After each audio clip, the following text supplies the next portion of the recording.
Okay, so today we're going to go through an installation of the Hyundai Sonata backup camera for the vehicles that have the factory navigation. This will add the camera to display on the factory nav screen. I like to start from the back and work my way front, so that's what we're going to do. So to begin with, we're going to be replacing this left license light, which is just 2 Phillips screws. We want to get that out. We're also going to need to remove this covering here, which has some Phillips screws that will semi come out, and then the clips will just pop out. Also going to need to remove the handle, which there's a little tiny opening right there, which you can pop that open, which will access a couple screws.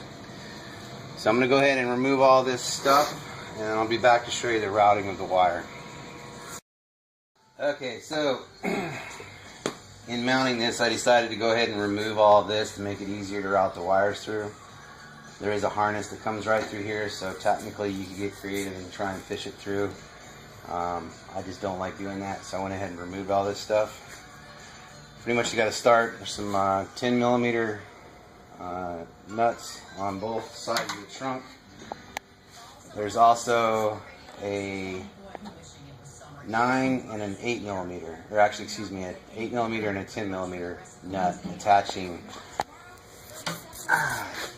this guy, and then the license lights, which just pop right back in there.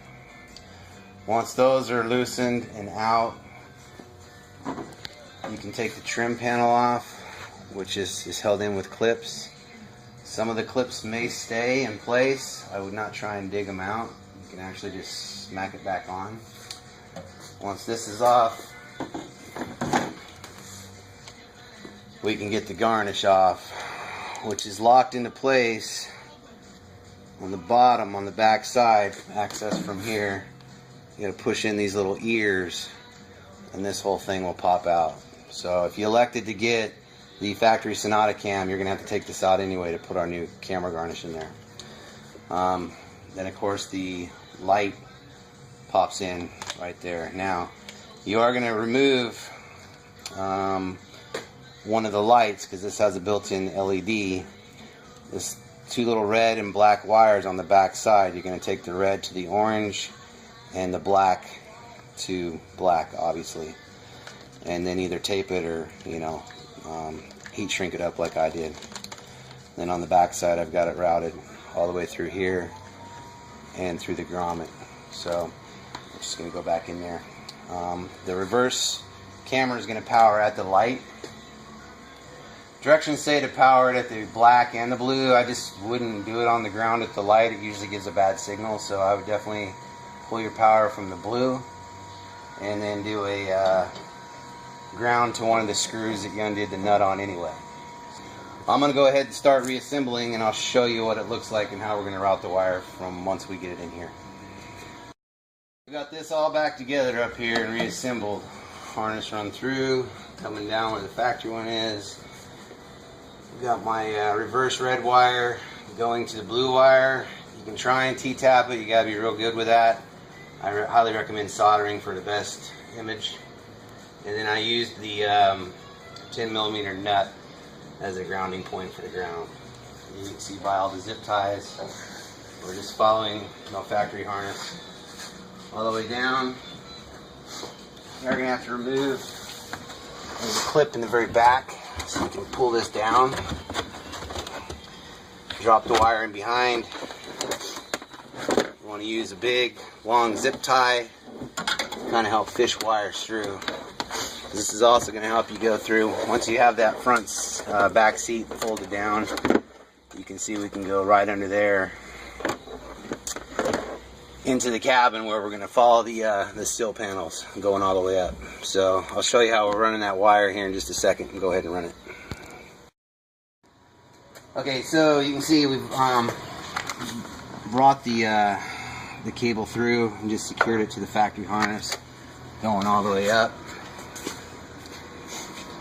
Same in here, we're just going to follow it right up the kick into the dash and over. And next we're going to be disassembling the radio so we can plug in the cable. But I do want to point out, I screwed up. I shouldn't have told you to cut this wire. Leave it intact. You're going to need it. We're going to tie this red pigtail wire to the reverse wire going to the camera, because it will then send power all the way through the wire, all the way through the cable, to come up and power the module. That way you don't have to run into the wire from the front to the back. So do not cut these pigtails. Alright, so next we're going to go into the radio. So next we've got to get to the back of the radio. So we're going to start by removing these side panels, and then some screws, start disassembling stuff to get the radio out so we can do our harness. So once again, soft pry tool. These guys just pop right out. Sometimes the clips like to stay.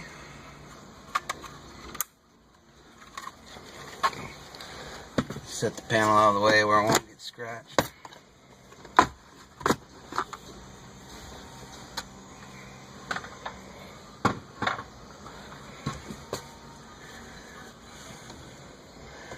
We're going to need to get these screws out right here, basically.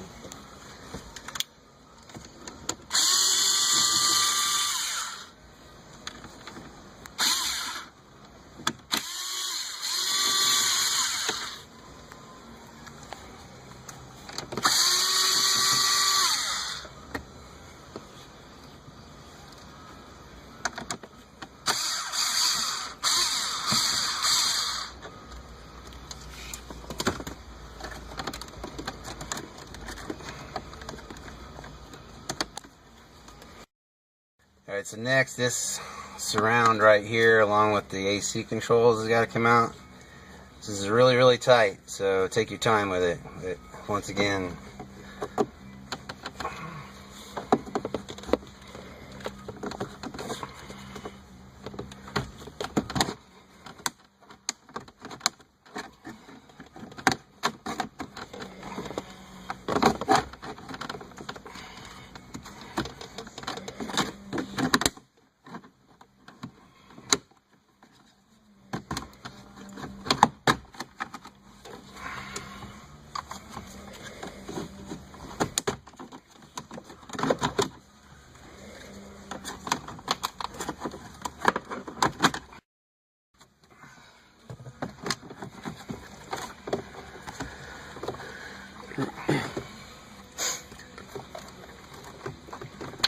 disconnect your plugs. You can get in here and work.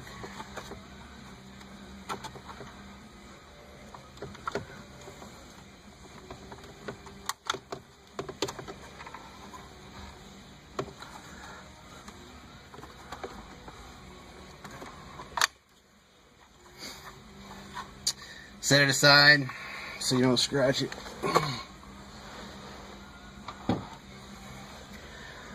Then we've got 4 screws on each side of this guy here.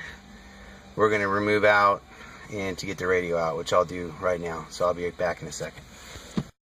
First off, you are going to want a towel, fender cover, or something to protect your gear shifter and the panels down here. So once these screws are removed, this radio will come out, but it's not going to come out all this way until you get these 2 connectors right here unplugged. It's only going to come out a little bit. You're going to have to cock the radio and get in there and reach from the back side to unplug them. That is where our T-harnesses are going to plug in.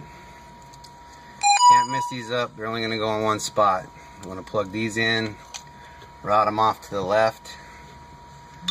This guy right here is going to plug into the red wire that's attached to our video RCA that we ran up here. This guy's just going to plug into that video RCA, obviously. And then this will plug in to the module right there.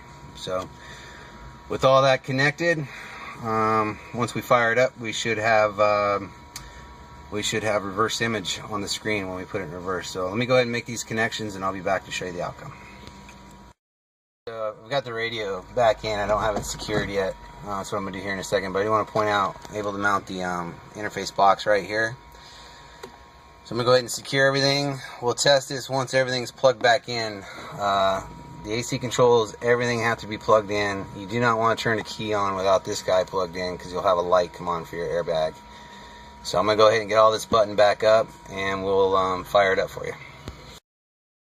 Alright, so we're all back together with this thing. You're started up. You do need to wait for your startup screen to fire up.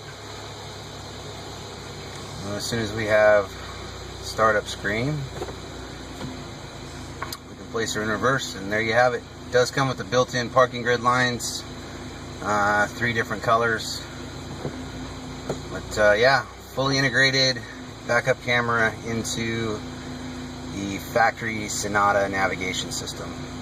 For more information, please call the number at the end of the screen.